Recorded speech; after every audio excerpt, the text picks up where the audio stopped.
Hello, good morning, good afternoon, good evening, good day, good whatever, wherever you are. I hope you're having an awesome time. I am so excited to see that there's 7 people just like hanging out in the chat before this goes live. And of course, I forgot to mute myself. That makes sense. Yeah, good morning. If you're watching this on the recorded broadcast, or broadcast sounds like such a crazy fancy word. If you're watching this afterwards, after it's been posted, also welcome. Glad to see you. Glad that you're here and that you're finding this to be helpful or interesting or entertaining at the very least. Even if you didn't show up right away when we're live. Okay. I think my face is back on the focus mode here. Relaxation therapy. Hello, you're my first comment popping up this morning. Good to see you. Good to see you.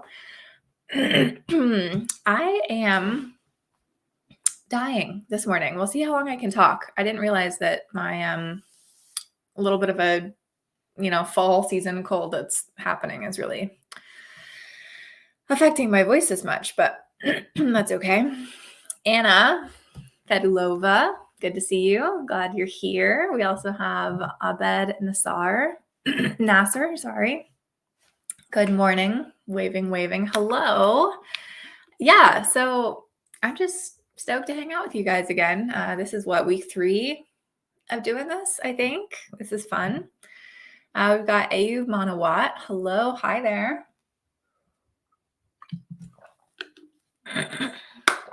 CPWINT. Hi, Carrie. Hello. Relaxation therapy says they're from Pakistan, so it is nighttime there. Yeah. As I've mentioned, I'm West Coast of the United States. I'm in Oregon, and I am like behind literally everyone. Like unless you're in Alaska, I think is sooner than us, but like basically otherwise I think Hawaii might also be sooner time zones, but otherwise like I'm behind every single person. Hello to Jessica. You met me through Mike Nardi, says Israel, and you were already one of my favorite channels about Fiverr. Brazilian Portuguese content writer, translator, and proofreader. Pretty cool. I'm so glad to hear that. Yeah, the channel about Fiverr. Obviously that's true. Like I sell on Fiverr and I talk about Fiverr a lot because that's, what I do. But unlike some other channels that are like, we have like Fiverr Talks with Joel Young and Wayne when he was doing content. I think he stopped now. He was talking like exclusively about Fiverr, all that jazz. I'm like in a weird spot because I don't really want to be like a Fiverr channel. I definitely don't want to be a tutorial channel. I don't want to be like, I know that like most of my views come from like help oriented content, but I don't know. I'm still just trying to find like my niche of what I want to talk about. That's a little tricky because I want this to be like for me and creatively fulfilling. So yeah, I'm trying not to just be a Fiverr channel, but like be a freelancer help or whatever channel. Yeah. Abed says, congrats on your pregnancy. Thank you. I am in the 3rd trimester, so I'm due in January, and it's been awesome so far. It's really cool. I don't know if it's obvious. It's my first kid, so we'll see how this all transitions once he's here. Yusuf, always in the chat with a big old meme. He says, I know you're a copywriter pro, but are there any plans to make videos about copylefters? I think copylefters are actually people who quit and left copywriting. I'm pretty sure that's the Merriam-Webster's dictionary definition of a copylefter, which honestly, I'm almost there. Just kidding. Mohammed says, hey there, I canceled an order after I realized that I violated TOS twice in the same order without getting a warning. Soon I will be eligible for top rated level, but will they find out? That's a bizarre question, to be honest. I'm curious what you violated. Like that seems weird. Maybe you just asked to like talk to them off platform or something simple. I don't know. I have no idea. I think that as long as you realized you did something you weren't supposed to, went oops, and then aren't going to do it again, you're fine. Also, just keep in mind that top rated, being eligible for top rated level, as I mentioned before, it's not an automated process, and it's not a guaranteed process. It's not like on a timeline, like you automatically go to level 1, you automatically go to level 2. I know sellers who have been top rated eligible for years and don't become top rated sellers. And that's because it's like handpicked according to whatever the platform wants to, see for where the site's going, I guess, if that makes sense. So yeah, no, I guess I wouldn't be worried about them finding out about it. Depends on how bad it was. What do you think? Israel asks, what do you think about creating a solid LinkedIn profile as a way to attract customers to my services on Fiverr? Absolutely. I think creating a solid profile anywhere is a great idea. Obviously, as I've mentioned, this YouTube channel is really helpful for kind of acting as a portfolio of sorts. It shows people who I am more than anything. It shows like my passion for what I do, inherently promotes skills that I have, and it helps with, traffic or impressions or whatever. And so, yeah, anywhere that you're building an audience and a reputation off platform that gives you more control over how you are perceived, how you are seen, what you are showing the world, that's always a good idea. But like anything else, whatever you're going to create is going to take time and effort. So it depends where you want to put your energy. He also says, or they, I assume it's a he. Sorry if you're not, if I misgendered you. Do you believe in working on strategies to attract customers through other means outside of Fiverr? Yeah, same question. Yeah, if you have the time and energy and know how to do that, absolutely. The more control you have, the better. Yusef's laughing at my answer. Good. Glad you like that.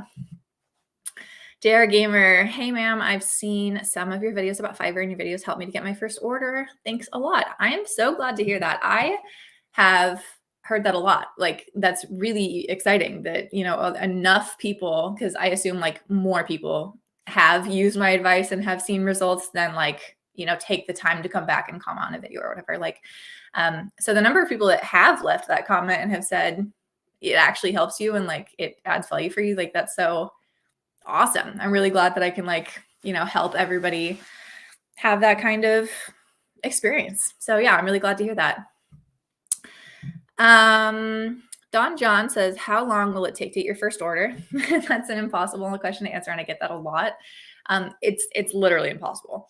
It depends on the category you're selling in. It depends on the skills that you're putting out there. It depends on the price point, the credible skills that you're showing, how much demand there is for the service in the first place. Yeah, I cannot say. I would say realistically, if you're just trying to like throw a guess out there, probably, at least 2 weeks, 4 weeks on average. I mean, on average, I don't know. But even that like rough estimate feels like, how can I say that? I saw a video of yours. Thank you, Mario Colo. I saw a video of yours that said you're writing a book. Congrats. Do you see yourself becoming someone who talks about books on YouTube? That's a good question. So obviously this link right here is to my author site. It's up there for a reason. You should go check it out. You should sign up for my pre-order waitlist. So the book thing, I will self-promo myself here. So yeah, I wrote a book. It's a dystopian sci-fi novel. I am so insanely proud of it. I am over the moon, and I'm self-publishing it because I'll post a video about it down the road. My foray into traditional publishing and querying for an agent and all that stuff was just like an awful experience that went nowhere. And so I'm like, you know what? I like my whole life. I'm just going to take this into my own hands and I'm going to self-publish it and I'm going to do it right. So unlike a lot of the advice that I've been reading about self-publishing where they're like, it doesn't matter if it's right the first time, just chuck an ebook on there and you can edit it later. It doesn't really matter. Like, that's not the approach I'm taking with this. I want it to be done right. And I want it to be done like a traditionally published book. It's been professionally edited 3 times. I hired a gorgeous cover designer for it. I'm going to be recording an audiobook. I'm going to be launching in 3 formats. Like, all that stuff I want to do so right because I'm so proud of this project. And so, yeah, I don't know how that little string of sentences popped out, but I don't think I'm going to make my channel like booktube kind of focused, partially because I don't buy book. This is so silly, but like if you watch booktube, which I do a bit, they'll have these like gorgeous libraries full of books and they're book hauls that they go. I don't like reading paperback books. So I listen to audiobooks, and I do read a lot of audiobooks, but it's not very video friendly. So I think that I'm not gonna I'm definitely not gonna transition my channel into a booktube channel. But my plan is to start marketing my book on November 10th. I have a schedule, you guys. I have stuff coming. And so starting on November 10th is when I'm going to market the book. And then December 10th is when my pre-orders open. And through carriefrenchauthor.com, you'll be able to pre-order merch bundles and paperbacks and signed copies. And you can also pre-order the ebook and audiobook at that time. And then in January 10th is when all 3 versions of the book will officially publish and be available on Amazon and Audible. So I'm so stoked about that. I don't know if that really answered your question, but thank you for giving me the opening to just chat about my book for a sec. So yes, visit carriefrenchauthor.com, sign up for my email list. I promise I won't send anything that's not worth reading, and I just can't wait to share this book with you.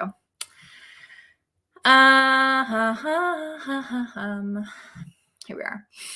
Could you mention the channels that you think are great for freelancers? I'm currently subscribed to your channel, Mike Nardi, Lex Devil, and Lauren Melnick. I don't watch anything. I know about Mike because we've done one collab together. I know about Alexander Fasulo. Same reason we've done one thing together. Wayne and I did something. Fiverr Young, Joel Young Fiverr Talks is another guy. I don't even remember if we did anything together, if we just talked about it. Anyway, like those are the people I know just from like little connections and collabs that we've had, but I don't watch like anyone else's content because A, it's a waste of my time, which is like, yeah. And B, I don't want to focus my energy on what other people are doing because I have a tendency to like get self-conscious or like critical of what I'm doing and being like, oh, my channel is growing too slowly. Like they're doing this. Maybe I need to do this, or wow, they're so successful and it makes me feel insecure. And so honestly, like the best thing for my mental health is just not look at it, like just focus on what I'm doing, focus on what I want to say, what I'm passionate about, finding like a quality level that feels good for me and just not comparing myself to other people. And so, yeah, long answer, short answer, long story short, Jesus Christ. Long story short, I can't really recommend anyone else because I don't watch anybody else. If I watch YouTube, it's for my entertainment. Like I watch I'm so bad at names. Danny Gonzalez and Curtis Connor and Nick is not green and Scott Kramer, just like silly dudes talking about funny stuff. That's my corner of YouTube. Abed says, my business on Fiverr is not consistent. How can I build a stable business? Without knowing what you're doing, I can't give super, specific advice, but I do offer one-on-one advising if you're interested. You can find that at bit.ly/Carrieblogger consult, and I would go through with you actual personalized strategy.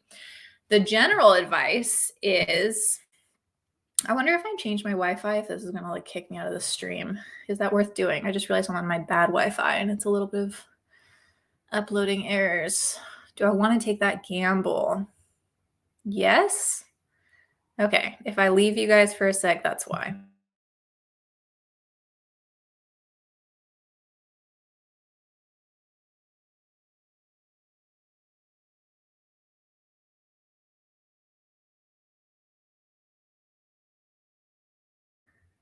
Okay. I think I'm back. Okay. And I'm on the good Wi-Fi. I just noticed last time when I rewatched my stream that it had some issues because I was accidentally on the wrong one. Okay. Anyway, general advice for the question that was being asked. How to create a stable business is to create more gigs that work cohesively together. So ideally like 5 to 7 would be a good sweet spot for that. And you want to have a clear picture of who your target client is so that you can create multiple gigs that create like a one-stop shop kind of atmosphere for them so that they can start with you with one gig and you're already ready for the pipeline of services to continue supporting them, to continue to help them get the most success out of the service you already offered. And in that way, you can make more out of the connections that you have and get more, like longevity out of the attention that you're getting. Is Fiverr editing a good niche? Asked John.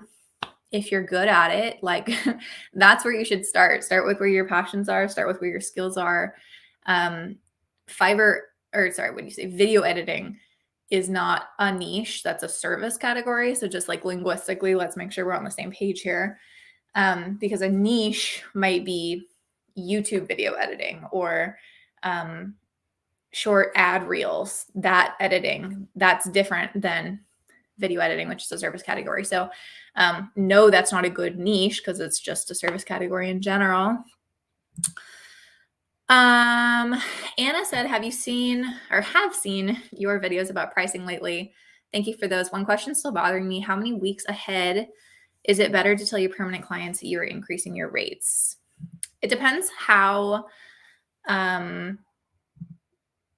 frequently your permanent or your existing clients work with you. So if they're like on a schedule that they reliably order with you, say once a month or whatever, yeah, you should tell them with as much warning as you can, because that gives them time to adjust. And maybe just like one order cycle, say like when they place the order, like heads up, next order cycle, I'm increasing my rates for these reasons. You've seen the quality and value that I deliver. And I'm confident that like professionally, that's the right goal or plan or strategy or whatever.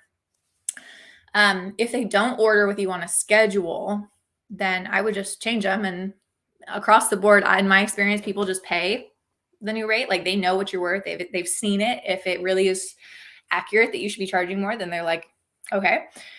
Or they will message you and say, hey, I noticed a price increase. And then you can go ahead and just offer that for one order. That same transition idea of like, hey, we've already worked together. I'll offer this as a transition to you, time to adjust your budget or whatever. And that is how I would handle it. Yeah. Just be polite. Same thing. Just, if they ask, offer them one transition or like, a discount maybe if it's a serious price increase, but do what's right for you.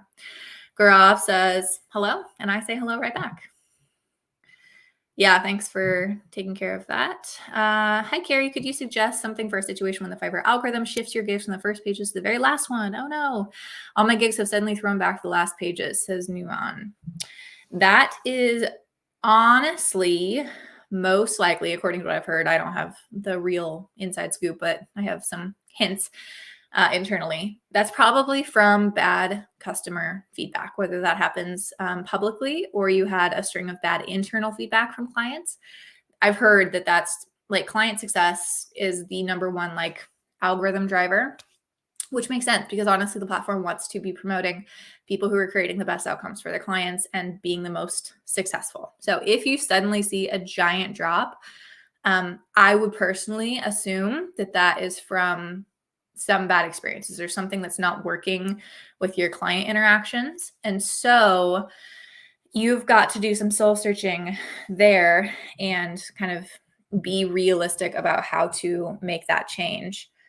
I want to see if I can quickly pop up this video suggestion.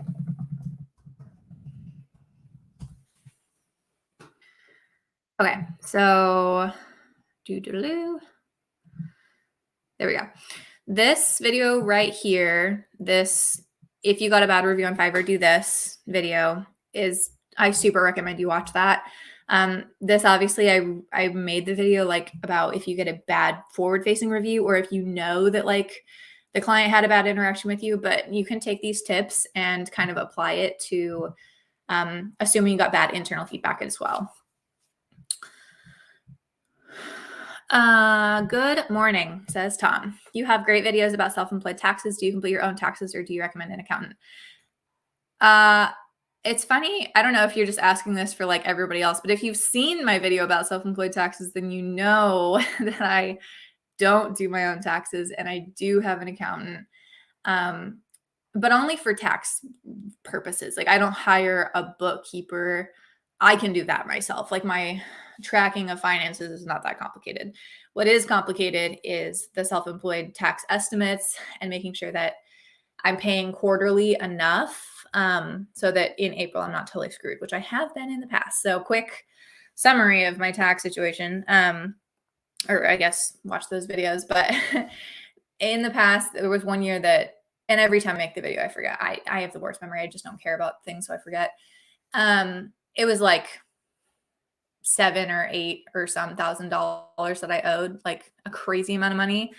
And that was because I was paying the estimate amount for the year previous that was told to me. And I had asked my tax accountant at the time, hey, do you think like I'm making more money? Do you think this is right? And she was like, no, just do what I said. It'll be fine. She was not helpful or nice at all.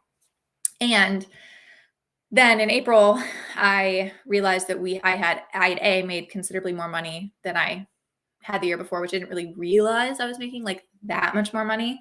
But also it just put us into like a different tax bracket, and that was the big difference. And so, yeah, I owed so much money. And the bigger issue with taxes with self-employed estimates, again, in the US, that's what we're chatting about here, is that you not only owe see, and I always mess up the quarters too. Quarter one for the year, like paying for January through April, you have to pay that in April for the next year. And that happens at the same time that you're also paying whatever you didn't, an underpayment, I guess, for the year previous. So in that case, like I owed $7 or $8 or whatever $1,000 it was because I had messed up the year previous. And at the same time, I owed like $3,000 or $4,000 or something like that. I think it was 13. I think $13,000 was how much it totaled out to when I added up the underpayment from the year before and my estimate for quarter one of the next year. And it just turned into like a snowball problem. So I now have an accountant that I love. She's super helpful. She's built me a spreadsheet that automatically adjusts based on what I put in. Like as I put in my earnings throughout the year, then it pops out my estimates for me, which is so helpful because I don't know what I'm doing. It's like my worst fear that I'm going to mess up my taxes again and be in like a financial situation that's really challenging. And yeah, so I do all of my own bookkeeping throughout the year, but she helps me so much more than anything, just with peace of mind. And because she's done our taxes for a couple years in a row, like she knows the situation, and I just check in with her if anything big is going to change. And she's actually nice. More than anything, find an accountant that's nice and like doesn't mind you asking questions every once in a while and being a total idiot because like I don't know anything. And she's just really helpful. Wow, that was a long little tax rant there. July 5th says good morning and good morning. Israel says, I've been a freelancer since 2016, but I've never earned what I wanted to. My problem is that I never focused exclusively on freelancing, something I decided to change this year. Yeah, you got to go all in, or you've got to be, like really well organized about balancing. If not, going all in is not something you can achieve with the amount of time or, engagement or whatever you're achieving. But yeah, there's a lot of things you can do. That's what my whole channel is about, is just like taking control of your work life and being like focused and strategic. And so, yeah, I hope that this year is better for you and that you're achieving what you want. And I got to plug myself again. If you're interested in one-on-one advising with me, I love to talk with freelancers one-on-one. I go through your profile. I go through your strategy. You ask questions. I give you like personalized answers because there's only so much that I can say in a general sense. There's only so many times that I can say the same generic advice. And it's really much more effective and much more fun to be able to really dig into like your situation and give you personalized advice that's going to work better for you. But if you want more of the general advice, of course, visit peachpay.me/Carrieblogger. And if you like my channel, this is like a weird plug, but if you find value in this, please consider donating to my channel. I know that I'm really transparent about how much money I make. Like, I'm not saying I need the money. I don't know how to explain this, but I will say that if you're finding value in this, please consider supporting my channel. Please consider saying thanks, or like, I don't know. Does that make sense? I hope I'm not just like money grabbing here, because that's not the plan. And if you choose not to donate, that's fine too. But you can find more free resources at peachpay.me/Carrieblogger as well. I know that when I have my baby in January, I'm going to be super honest. YouTube is currently at the bottom of the list of things that is most important to me. I'm enjoying it tremendously. And there are benefits for me. And I love this little community that we've built. And more than anything, it really is awesome to like hear whoever said that comment that like I've helped you get your first orders. Like that's so exciting. And I love that. But once I am a first-time mama, we're going to see how much I can do and if YouTube stays at the top of the list or not. So supporting my channel would be a great way to help that continue on. As Joel says, this channel is helping me a lot, and I'm so glad to hear that. If it helps you and you're finding real value in it, again, consider donating or supporting. I'd appreciate it. What can I do if a client asks for services I don't provide? Tell them. Be transparent about that. You need to make sure that you're being an asset for them, that you have like ethics in how you deal with your customers, and that you say, I'm not the right fit for you. I don't want you to invest your money in me because it's not going to be a true investment for you that's going to pan out. If you can, it would be even better if you can recommend someone else that they go to. Say, I haven't worked with this person personally, but I'm really impressed with their profile. Maybe reach out to them and see if they can help. Like that would be you going one step up and, trying to help them even further. Jordan says, hello there. What do you think of offering services that don't have anything in common with one another, but you've got the skills? How will customers see you in that case? I don't super recommend it. It's not the end of the world. And if you genuinely are great at them, then that's cool. But as I mentioned previously with someone else's comment, like it's ideal if you can kind of create like a customer profile, the person you want to work with, having a clear sense of that is something I see a lot of freelancers don't have. And it's just a really good place to start with your business strategy. And that you want to create like a thoughtful collection of gigs that's going to serve them. And yeah, we all have multiple talents, but you want to seem like you're focused and dedicated and set up to help that client, even more than to just like show off for yourself. I think that's a little bit of a mindset thing.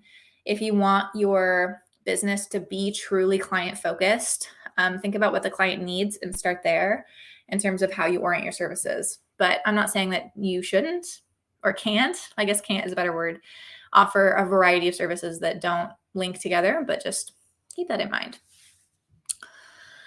I kind of already talked about rankings. Have you done real freelancing without the use of the platform? Asked me Jordan. No, Fiverr is where I exclusively sell, and that's where I've always sold. I have had a couple of off-platform projects with people who I have an ongoing relationship with, and so I'll do that off-platform, but like I don't enjoy doing that as much, to be honest, because I really do value Fiverr's tools, which is why I'm, the 20% commission is like a heck of a lot. As I've mentioned, I think it's too high, but at the same time, like I could be moving things off platform. I could be focusing on that more. And I value the centralized platform. I value the built-in marketing. I value the, level of credibility and just like snowballing aspect that I've achieved. So I don't have to actively give up my time to market or manage things that just can like happen automatically. So yeah, I stick with the platform. And says, hey. And Kaveen, hey, you commented on my video this morning and I'm glad you made it. So thanks. Or I guess I saw it this morning. It was last night that you left it. Israel asked, you've got lots of questions today. Do you see any problems with working on more than one freelancer platform? I'm currently on Fiverr and Upwork. Started focusing on Upwork, but I'm getting better results. And I'm getting better results than on Fiverr. Yeah, you might. Sorry, for a moment I thought about abandoning Fiverr, but channels like yours and Mike Nardi have made me think about the problem might be my approach and not the platform. Yeah, I think in general, if it's not working, I don't think it's a Fiverr problem. I think it's a you problem. I think that you just have to make your strategy more selective, more focused, and to work for the clients. But also being aware of how the platform works. Like some people who consult with me, let's go back to that little link. People who consult with me, I have to like coach them through like the thought process of how buyers use the platform, because lots of people, especially who come from like a traditional real world service industry, like they worked corporate or whatever, and they're trying to transfer those skills to freelancing. The way that they're setting up their services, the way that they're like packaging things is more like I don't know. There's just a difference between how people go about searching for a freelancer and finding that service is where they're starting, which is a different like approach than so many other more traditional avenues. And so lots of times I have to like explain to them and coach to them why they're kind of going about it backwards. And again, that's hard to explain in a general sense. Like I feel like that might not even make any sense. If you want to consult with me one-on-one, like I can tell you if that's your issue. But yeah, understanding how the platform works, functions, how people interact with it, what they're looking for, how they engage with it in terms of like search, how they see things and make decisions, like all of that kind of buyer psychology is worth knowing, and that really has to influence your strategy. Yeah, did that answer your question? I don't know. You said you're on more than one platform. I think that if you spread yourself too thin, you end up doing things not well. So just be mindful of how much time and energy you have to spend on things, and that you are setting yourself up for success by going all in really well to get those results, and not kind of half-assing it in multiple places just to like see what happens. Because if you do that, you're not going to like the see what happens that shows up. Kay says, my question is, I'm selling on Fiverr since 2013, 17, wow. But it's performing average, not so great, not so down. I almost have 500 5-star reviews and 6 3-star, 4 2-star, 2 1-star. Your second half of your question is, I have the best thumbnail and description in my gig according to me. It's not really a question. I'm not sure what you're asking. If it's only average, you know, there's something that you could do better.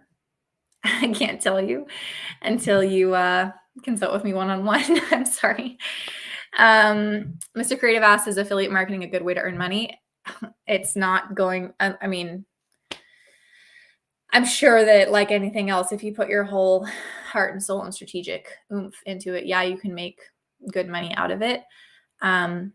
I know that for me, I barely use affiliate incomes or, you know, have passive income streams. Jesus, I hate that lingo. And no, it's not, it is not sustaining me, but it does add a little bit of extra. Like, I think more than anything, realistically, affiliate income is just like a nice little bonus or support or accessory to the real work you're doing or the real you know, monetization plan that you have. So for example, like on YouTube, I've built this audience, which is great. I have this video somewhere. Let me look for it. You should just watch this video. Okay, so this one right here. How much money I make on YouTube, huge benefits for freelancers. This is the breakdown right here of, you know, in about 10 months, I made about $10,000 and how that broke down in affiliate income, ad revenue, sales of related courses and stuff, sales of services. I don't know. I don't even remember what I said in it, but you should watch that video because that's basically going to be the answer. Jesus, I feel like my brain is just like slowing down the longer I talk. Isaac says, I'm an SEO content / copywriter in the field of digital marketing. Can I earn money on Fiverr? If you're good at what you do, if you promote yourself with credibility and strategy, yeah, I mean, I think anyone can be successful if you do it the right way and you have real skills. Deliverable value would be the key word here. I'm a top rated seller, but I can't find my gig search result, but supports tell me all my gig is active. That might be because Fiverr isn't showing you your own gig in search. This is another detail that I don't think people quite understand when you say like my gig went to the last page or whatever. Like that might theoretically be true, but the algorithm is not just like a cookie cutter ranking of gigs, as far as I understand. And I think that there's way more nuance for them using tracked data. And this has especially been something I've been thinking about since they made the promoted gigs feature, which I talked about last week I hate and I won't use, and I think it's shitty. But what that proved to me was when they were saying, you're not going to see your own promoted gig ad slots show up because you are not the target buyer for that ad. You're not going to buy that gig. You are not the person who data and tracking analytics have proven is most likely to purchase. And they're only going to show that ad to people who are most likely to purchase. So because they have that technology and because they have that integrated into the algorithm, I would bet tons of money that there is search ranking change or, flexibility based on your buyer profile. So you are not going to buy your gig. You are not buying other people's gigs. You are not like the target client that, sorry, can you hear my cat and my dog right now wrestling on the floor? Can you even see them? Yeah, so that's all to say. If you don't see yourself, that might be because you're not the target buyer. If you think, oh my gosh, you guys, if you, I don't know, just that, okay, whatever. I think that I made that point clear. Dimitri said, recently I paid for promoted gigs. At first I was getting 2 or 3 orders per day, but in the last weeks, I'm not getting any orders from the promotion. I hate the promoted gigs thing. I don't have anything to say about that. I think that, I haven't heard many success stories. I mean, the only really comments I've heard about it from people were like, it's not working for them, or they think that, once they stopped, I don't know. I'm not going to add to the conspiracy theory there. I struggle a lot with time management and meeting deadlines. Do you have any tips for us? Thanks, says Mohammed. Yes. Let me also pull up this gig or video. Jesus Christ, I can't talk. This one right here, time organization tips, is one I've done. This one right here, another one, 7 work habits. This one, productive scheduling. Productive bullet journaling, how to schedule your orders, how schedule and organize your orders, how to manage your workload. I have tons of videos about time management because it's honestly one of my really strong skills. And more than anything, it's just giving yourself buffer room. Like especially if you know that time management and organization is not one of your strong suits, instead of it being due in 4 days, you're telling yourself, no question, it's due in 3. And that just gives you buffer in case something happens. That's my best suggestion. But yeah, it's a lot of like building little structures for yourself. I think if that's not a strong skill you have. Let's see. Sandaruwan De Silva says, well, I provide design services, but most of my clients come to me asking for development services. Rejecting them frequently, will it affect my account? It might a little bit, honestly, because this is a previous question in case you're hopping in. Yeah, there is like some conversion track, I'm sure, for the inbox because Fiverr wants people to be successful. So if people are frequently messaging you and you're frequently turning them away, that's a problem because that client got a dead end with you. Again, whether that's your fault or their fault. Just like I talked about cancellations a bit last week. It doesn't really matter whose fault it is or like if it's best for them that you say no or cancel the order is what I was talking about last week. It's still not a good outcome. So I would strongly recommend rechecking your SEO tags, rechecking the clarity of your title, being really specific in your gig video about, explaining what you do very, very clearly, explaining what you don't do, and like educating clients on the difference between those two things, because you are the expert, you know what you do. Whether they're confused because of something you've said and marketed that they're taking the wrong way, or they don't know the difference between, design and development. Because again, you're the expert. They're not. They're just trying to find a partner. They're just trying to go like the easiest route to a successful outcome. And so you can do more to make that more clear for them. Darsh Davis says, epic tips as always. Thank you. Again, I'm going to plug, if you're finding a lot of value in this, please consider leaving a super chat or donating to support my channel at peachpay.me/Carrieblogger. I'm really glad you guys are finding value in this. Dana Galal says, how often do you adjust your gigs? I don't, unless I need to or want to, I have been really purposeful about setting up my gigs in a way that works. And yeah, my strategy has been there for the long run, and it works. So I change things if it doesn't, basically. I change things if I get, like he said, that he's getting a lot of inquiries that don't match up. Then if I get that and I'm saying, well, a lot of people are asking for this, there must be something in my gig that says a little bit of that or like signals that. So then, yeah, I'll rework my gig to clarify. Or if people are constantly if I have to ask the same question over and over again, then I will adjust my order requirements to match that. Like, everything I do is client focused, and I'm going to say that till the end of time. And I think that that's why I'm so successful. And I'm not trying to play the algorithm game. I'm not trying to hack a system.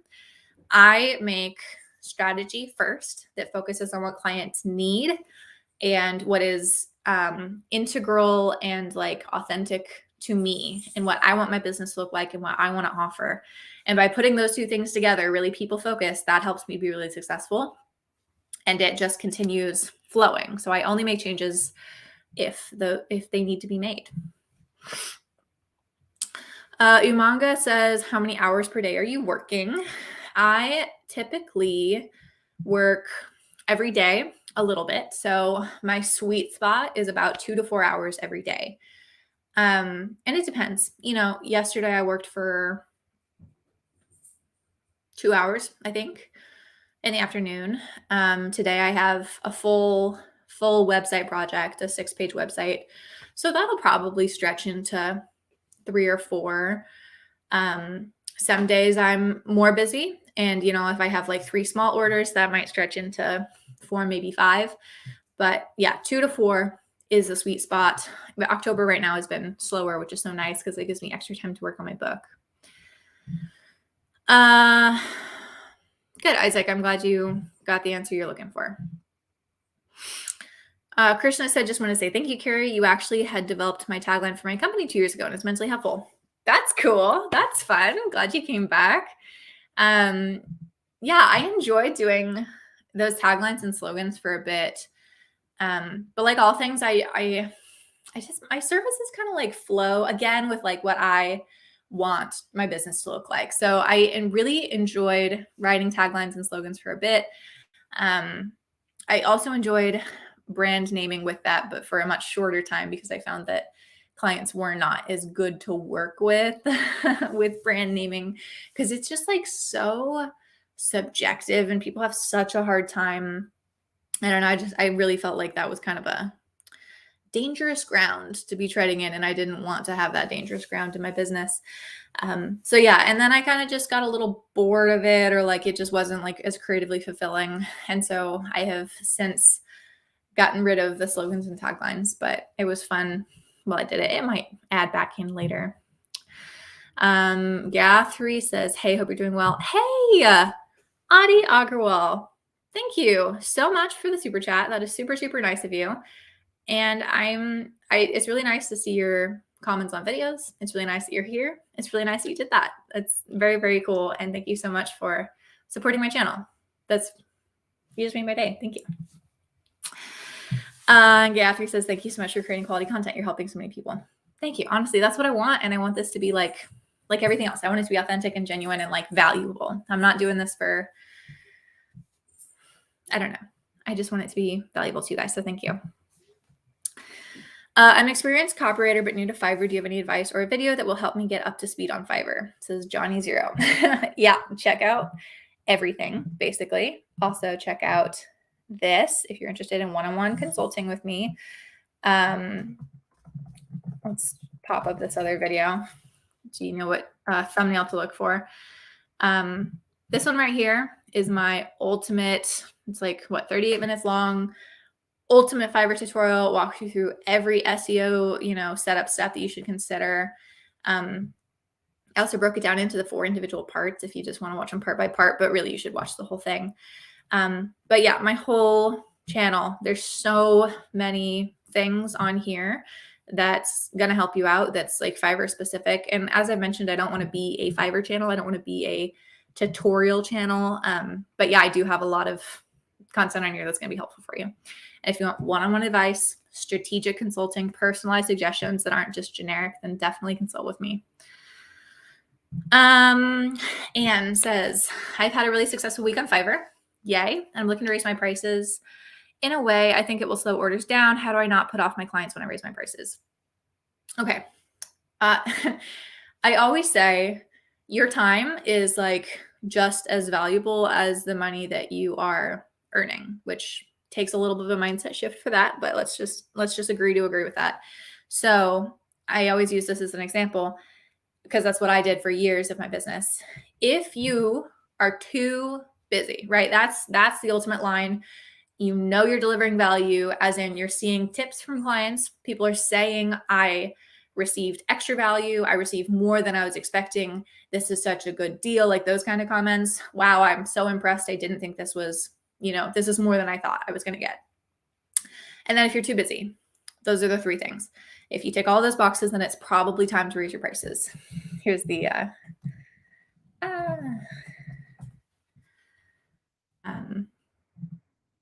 we're almost up to Halloween. I'm going to do now a Halloween video, you guys. These two gigs. I keep saying gigs, videos right here. Scared to raise your gig prices. That goes into depth on when it's time to maybe raise your prices and what to do. And then freelance pricing tips, just in general, like how to set fair prices, fair for yourself and for your clients. So check out those videos.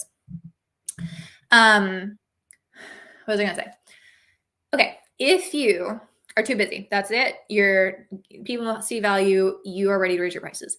If you were to double your prices and you got half as much work as a result of that, a lot of people would say that's a loss because all of a sudden your business volume has gone down.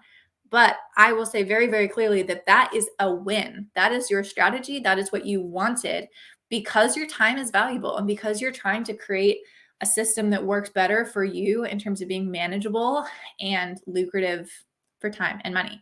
So if you doubled your prices, got half as much work, you're earning the same amount of money, which you were already comfortable with, and you have half as much work to do, you have more time that you can invest in building other elements of your business, optimizing your business, creating an audience, whatever you're going to do. However, you're going to spend that time, but that time that you're getting is also really, really valuable.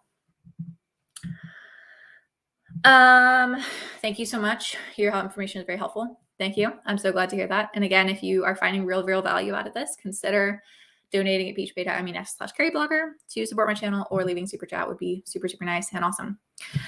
Celia Harvey says, hey, Carrie, I made my first gig active this week. I uploaded 2 PDFs, but they don't show on the image toggle in search results. Does this only work with images and video? Yeah, so I'm pretty sure, I honestly don't have PDFs because I keep saying I need to, and I will, but I haven't done it. It's because it didn't used to be recommended. It used to say only add this if necessary. And now they've changed it, which is now that they've changed it, I should, but I haven't yet. Anyway, yeah, so in search results, as far as I know, it's only the little video icon will show up if you have a video, which is a differentiator. You should 1000% have a video for so many reasons, but that's one of them. And then there's the little carousel. So if you have multiple images, they can click the little side arrow and it'll scroll through your carousel. But again, that's only for images, not your PDF. And that's partially because the PDF is long. Like it's not just that size. Like it wouldn't make sense to show only the top little section and then have everything cut off of a PDF. Anikit says, hi, hope you're doing well. Can you tell us how to write an effective offer for buyer requests? One, make sure to only be answering buyer requests that you can genuinely be successful at. B, number 2, make sure that you are actively saying how excited you are, how much you're looking forward to this project, how much it inspires you, how much your previous experiences link up with this, how well qualified you are. Like that kind of like complimentary opening is really important. Wait, did you say how to ask for a buyer request or how to, where was that? Oh, I don't even know where your comment went. Oh yeah, an effective offer. Okay. I thought maybe I read that backwards. And be really clear about your offer. So just be like straight up, this is the timeline, this is the price. I'm excited. I have the experience. Here's links to credible portfolio and reviews or whatever else. And like, let's get started. Which that basically is the same strategy I recommend with converting any, prospective messages or client reaches out or whatever. Like that's always going to be, again, client focused, people focused way that's going to get the best results. Dina says, you are 100% authentic. Thank you. That's so nice. Genuinely, that's what I want. I don't know. I just want all this to, because like, I don't know. I hate fakeness. Like I went on a teensy bit of a rant last week on Instagram marketing stuff because it's just like disgustingly curated. And we know that it's like social media is so bad for your mental health for so many reasons. And so much of that, in my opinion, is just a lack of authenticity. Like even the accounts or feeds or whatever that are like trying to be authentic is like a scripted version of authenticity. It's like, oh, it works because they're no filter, but it's like the no filter is a strategy. And like, oh, they're showing a picture of their real life. And it's like, okay, but how many pictures of their real life did it take to get it to look perfectly messy or whatever? Like, so authenticity is something I really think is important to me in my business, in how I promote myself on, YouTube as a kind of social media, how I structure everything in my life. I just wanted to feel authentic because I hate feeling like I'm acting or like it's not good for me. And so I'm glad that you guys see that or like resonate with that. I hope that makes sense. I don't know. Thank you in general. I will watch that. Scared to raise your gig prices one. Yes, do. Definitely do. Chantal says, hey, I created my Fiverr account last week and posted 2 gigs so far, but no sales. I've watched videos, including yours, on how to maximize my account. What should I do next to receive my first sale? Fix something else. Something else isn't working. If, whether you're not getting enough impressions, whether you're getting impressions but not clicks, whether you're getting clicks but not messages, whether you're getting messages but you're not getting orders, like wherever you are in that funnel, as I break it down, that's either something that's not working in there that you can do better. And my best advice, I don't just mean to plug myself this whole video, but honest to God, if you are watching the general advice I put out in videos or other people put out, and that's not enough for you to figure out what's not working and how to make it happen, we need to consult one-on-one. So I offer personalized advice, strategy consulting, actual tangible, personal micro suggestions. And that is at Carrieblogger consult, bit.ly/Carrieblogger consult. Check it out. And also give it time, Clue says, hey, Carrie, my name is Kayla, and I want to say thanks for all the content. I'm glad you like it. Again, if you're finding real value in this, consider donating to support my channel, but you don't have to. Great tips as always, says Janashi. I'm so glad to hear that. Kayla says, I've been on Fiverr since the beginning of August and I've had no clients. Nice little laugh, keep it upbeat. But I've had some success with Upwork. Good. Wherever you find your niche, do that. This past week, though, I've gotten 2 jobs on Fiverr. Yes, this is like a roller coaster of emotion on this comment. On the up and up, haha. Good. I'm so glad that things are, working for you. And as I mentioned, where's this video too?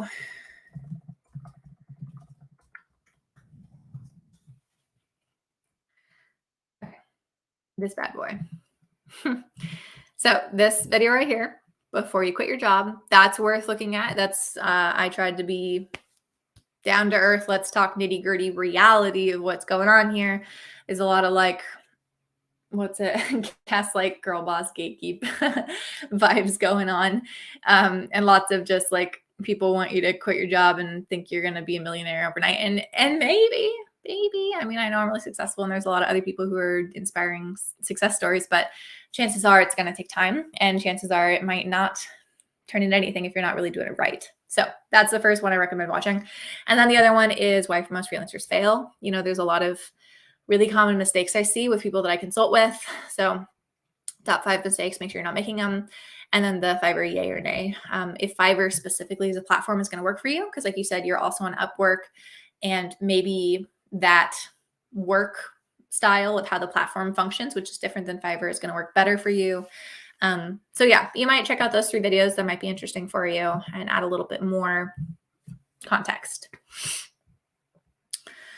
And we got a July fit question. Just delivered an order this morning on Fiverr, and I have another job to finish today. Things are slowly moving in the right direction. Good.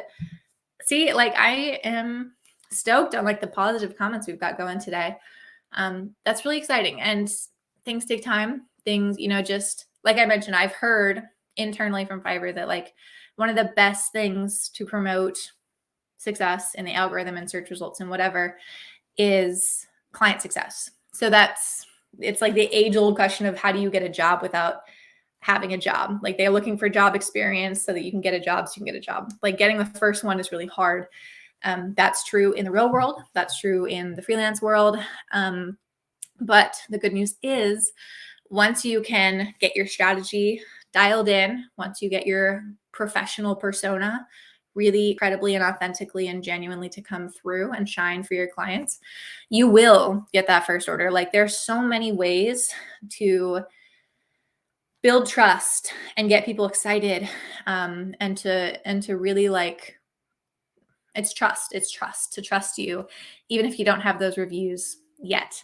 And so lots of people say, well, there's no way to get, an order if I don't have reviews. There are other people who have reviews.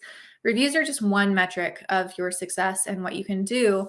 And without them, you just have to work harder to build up credibility in other ways. All that being said, once you get those first orders and you have incredible client feedback, there's the data behind the scenes is showing that you are a talented asset on the platform that is making real success for clients, then the platform is going to be promoting you and continuing that success. And that's one thing I really like about Fiverr, is that I feel like once you start doing it and you do it well, there's this snowball effect that continues, and that, again, doing it right, continuing to do it well, that's the hard part, that things really do just continue for you, and you can put your energy and focus into work for clients, work for your business, instead of having to continually pitch yourself or market yourself over and over, which I feel like is just like a slog. Ahmed says, when do you think is the perfect time to update your gig prices? We'll go back to this bad boy. I think I just go back a page. Yeah. Check out these videos. I was just talking about them. Scared to raise gig prices. Absolutely. That was last year's Halloween video. And then the freelance pricing tips in general. Make sure that you're pricing fairly for yourself and for your clients, really delivering value that's going to work. Yeah, discounts. If you're interested in that video, we've got that going on. And if you want to hear more about my whole spiel on how I got into freelancing, definitely check out that storytime video. Guys, I have like 230 or some videos right now on my channel. Like, I don't just want to keep pointing back to myself, but like, and I'm happy to share links and stuff. Like, if you ask a question, like, I will almost always have a link to those videos. Like, I can help you kind of sort through my library and find stuff.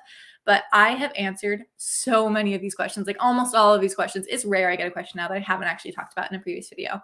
So the first step is search through my channel library, because like chances are you'll find it there. I got another one. Thank you, Tom. Thank you for sharing your knowledge. Again, thank you guys so much. It just means a lot that if you're seeing value in what I'm putting out there, that you can say thanks and give back a little bit. Just saying thanks is really what it comes down to. Yeah, Asha, I don't know, but ask customer service. That's more of a customer service question. All right, you guys, we've got 2 more minutes left. I'm going to hop off right at 10. I've got work to do today. Hopefully you have work to do today. And if you don't have work to do today, either do something fun and make sure that you, spend your time doing something that brings you joy, or you spend your free time doing something that's going to improve your business and optimize things in the right direction. Lawrence, yeah, 230 videos. I know it's more than 200, and I feel like I've been saying more than 200 for long enough. It must be like 230. Yeah, because I did 2 videos a week for a long time. I also did an extra video that, I mean, some of them are like old review videos, but still, yeah, I've got a lot of videos. And Kayla says, is your consulting on Fiverr Or is it only just Fiverr or freelancing in general? My advice will mostly be like Fiverr specific, but no, it's not only Fiverr. I've consulted with people originally I was doing business consulting. So I've consulted on everything from like metal work factories looking to expand their their product lines to like apparel companies and all sorts of stuff. So no, I'm comfortable consulting on freelancing outside of Fiverr as well. And a lot of these strategies that we're going to talk about are cross-platform. A lot of the strategies that I see people struggle with are not just like a literal Fiverr button. It's like how to promote yourself and do your strategy in a way that's going to work well anywhere. Because again, client focused is what we're working on. Anne said she found a lot of help in that impressions, clicks, conversion one. Yeah, that's the massive tutorial one. And Anna says, thank you for your help. All right, guys, it is 10 o'clock. Thank you so much for being here. Thank you so much to Tom and Addie Agarwal gave me super chats today. That's so exciting. Thank you for your support. It means a lot. Last little plug. Please consider going to carriefrontauthor.com. Check out my waitlist. Check out my beautiful dystopian sci-fi novel. If you join that email list, I will keep you in the loop with some emails that are worth reading. And I would love, love, love to share that story with you. So that's my last little plug for myself. I hope you guys all have a fantastic day or night or whatever you're doing. See you next Sunday at 9 a.m. PST for another video. And